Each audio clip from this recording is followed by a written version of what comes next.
Prologue. "It's the hatchling," a young owl said, as the group watched Nyra, only son of the great warrior Clud, begin a power dive. He grasped a charred branch from the ground in his beak, and in one swift movement rose seamlessly again into the air, brandishing it before him. He had performed the retrieval perfectly, and was swinging the branch with great style. And this was just his first flight. A power dive on a first flight was an outrageous and daring maneuver to attempt, and he had executed it flawlessly. He then carved a perfect figure 8 in the sky above the two large peaks known as the Great Horns.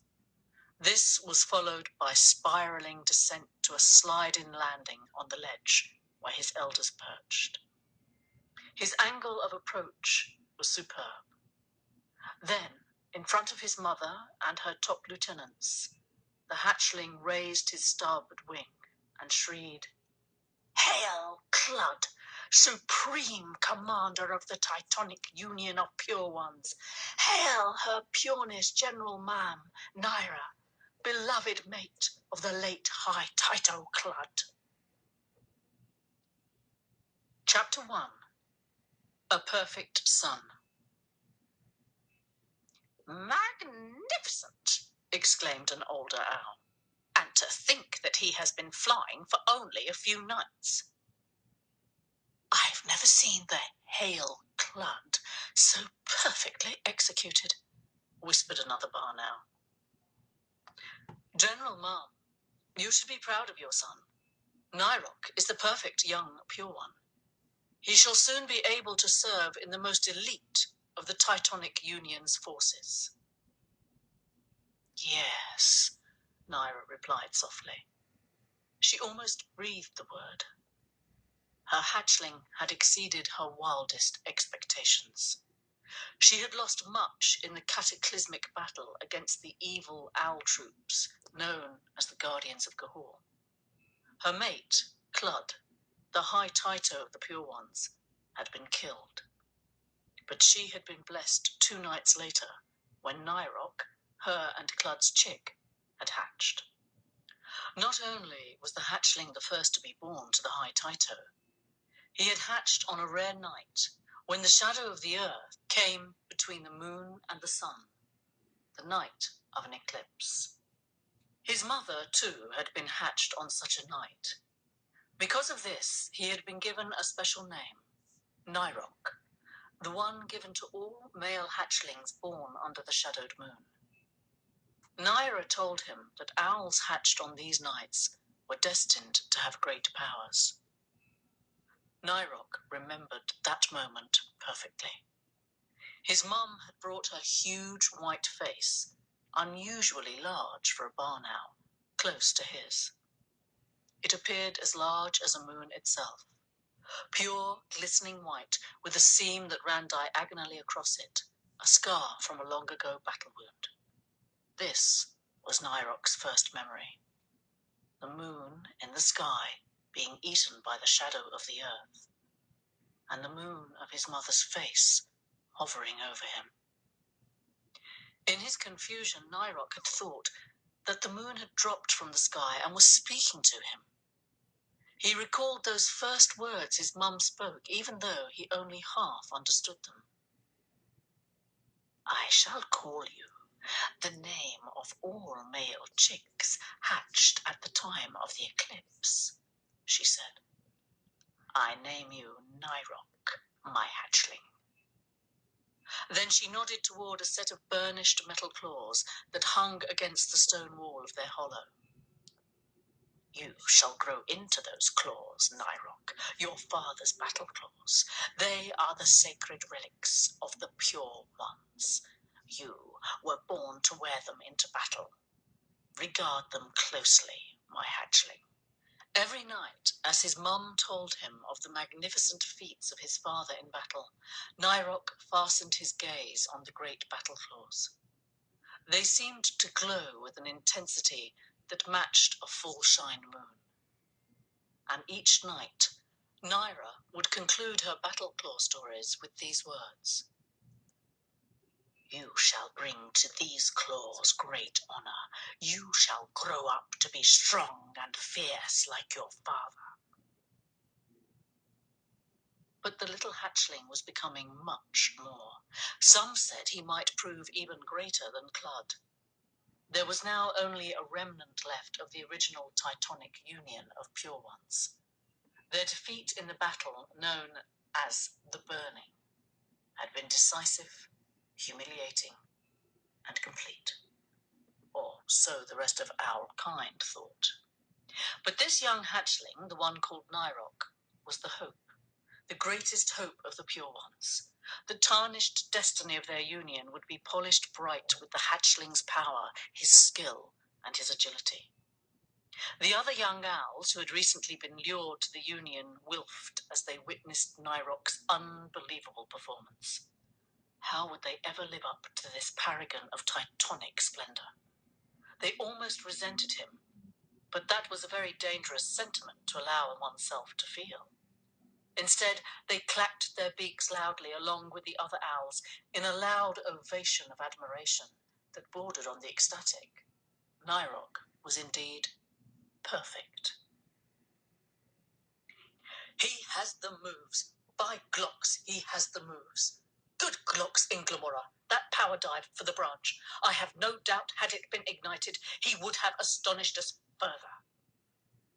It was the tough old Lieutenant Commander Uglamore who spoke now. And Uglamore should know. He and Stryker were among the few left from the elite forces who had faced the flame squadrons of Cahul and survived. Fighting with fire was not a natural thing for the Pure One. They had had to force themselves to learn. The Gahulian owls, however, were experts. Manipulation of fire was a crucial part of their culture. They not only forged weapons and tools and used it to light the great tree, they had a team, the colliering chore, that dove into forest fires to retrieve coals. And nobody was better at this than the Gahulian owl called Soren, the brother and murderer of Clud. Of course, all such talk of the great tree was strictly forbidden. Under the threat of the most severe punishment, no owl of the Union was ever to speak of the great tree or the legends of the great tree. Knowledge of the tree was considered spronk, the owl word for forbidden. It was with added excitement that Nyra viewed the aerial displays of her son, for they proved he would indeed be their redeemer and the one to wreak vengeance on Soren. He had been told as much since birth, and his gizzard quickened to the task. At twixt time, when the last grey tatters of the darkness dissolve into the pale pinks of the dawn, when owls finish their night's work and get ready for sleep, his mum had told him stories of how his Dar, Clud, had died at the fiery talons of his uncle Soren. It was their twixt-time ritual, a kind of prayer they chanted together now, for Nyra knew the words so well. The lives of owls were filled with ceremonies that marked important events from an owl's hatching to its death, and the final ceremony. Nyra had already performed many of these rites. He had gone through the first meat ceremony, when an owlet eats something other than a worm or a bug for the first time. This had been quickly followed by the first fur ceremony, when Nyra first ate his fresh killed meat, with the fur still on it. Next was the first bone ceremony, when the young hatchling had been deemed mature enough to eat his meat with bones. Then came the all-important first pellet ceremony. The fur and bones were packed into a tight little bundle in the gizzard of the owl, and then it was yarped or expelled through the beak.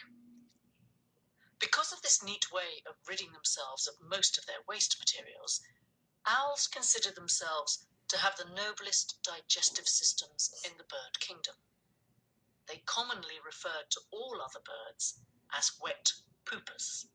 Today's first flight was one of the most important of all the ceremonies, and because Nyra had passed it with such astounding success, He would be permitted to go on to the next ceremony, first pray, then finally the one that was mysteriously called the Special, or sometimes Tupsy.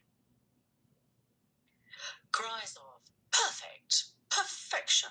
rang out. This is the most perfect example of what our young P.O. youth should be. The other young owls wilfed again as they heard their elders exclaiming over Nyrok's performance. But there was one, a small sooty owl, who did not wilf. Indeed, he seemed to experience quite the opposite reaction. He puffed up and appeared especially pleased with the hatchling's performance. This owl was known as Dusty Tuft.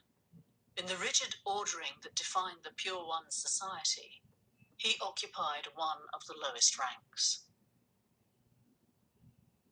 Any owl who joined this odd union of barn owls, who claimed to be the purest owls in the entire owl universe, soon learned that some barn owls were considered more pure than others. Of the many kinds of barn owls, the purest were thought to be the Tyto alba, the barn owls with the heart-shaped white faces like Nyra, his mother, and Uglamore and Striker. Beneath them, in the social order of the pure ones, were the masked owls whose heart-shaped faces were not pure white. Then came the grass owls, with even darker heart-shaped faces. Toward the bottom of the rankings were the greater sooties, like Dusty Tuft, and lowest of all, beneath the greater sooties, were the lesser sooties.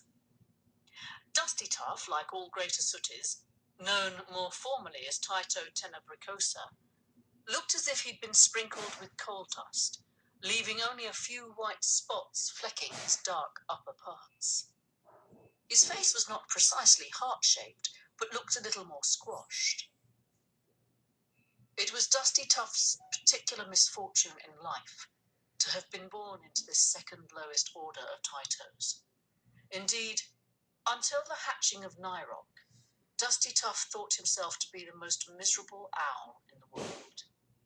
He had never wanted to join the Union. It had been his father's idea. After the great forest fire in Silvervale, in which the rest of his family had perished, his father had gone a bit yoicks and felt their future lay with the powerful and mysterious group of owls known as the Pure Ones. His father had then gotten himself killed in his first battle, a minor skirmish with a small group of Cahulian owls. It was not long after his father's death that Dusty Tuft began to understand how truly awful it was to be a sooty owl within the union of the purest. His formal name might include the word Tyto, but it seemed to count for nothing. With no father and a lineage considered less pure, less noble than those Tytos who ranked above him, he had been given all of the worst jobs. They would not even allow him to be called by his real name, which he had forgotten, although he was certain it had been something quite distinguished. The Pure Ones had renamed him Dusty Tuft. All sooties had similar dirty-sounding names, such as Muddy Wings or Ashbeak. Even now there was a lesser sooty named Smutty, being held prisoner for supposed cowardice in the face of the enemy. Theirs was not an enviable lot, and if Dusty had said, "It ain't fair," once, he had said it 1,000 times. But all that had changed when the hatchling was born. It had seemed just short of miraculous at the time how Dusty Tuft had been summoned to attend the hatching. And then, ever since that momentous occasion when the earth slid between the moon and the sun, it was as if Dusty Tuft himself had slipped into a new, more exalted orbit within the solar system that was known as the Titonic Union of Pure Ones. His fortunes had definitely changed. He was asked to attend to the young hatchling at every important ceremony. Indeed, he and Nyra had become the best of friends. So while other young owls wilfed at Nyrock's flawless performances in every task required to prove himself a fearless and worthy member of the Titonic Union, Dusty Tuft rejoiced in his companion's accomplishments. He himself would never be tested in this way. He would never be permitted to even dream of being a member of the most elite forces, like the Scouts or the Fire Talons. He would never be measured for a pair of battle claws to be made by a rogue smith. But now, it didn't matter. He was the companion and best friend to Nyra, future leader of the Pure Ones, heir to the most feared title in the Owl Kingdom. High Tyto.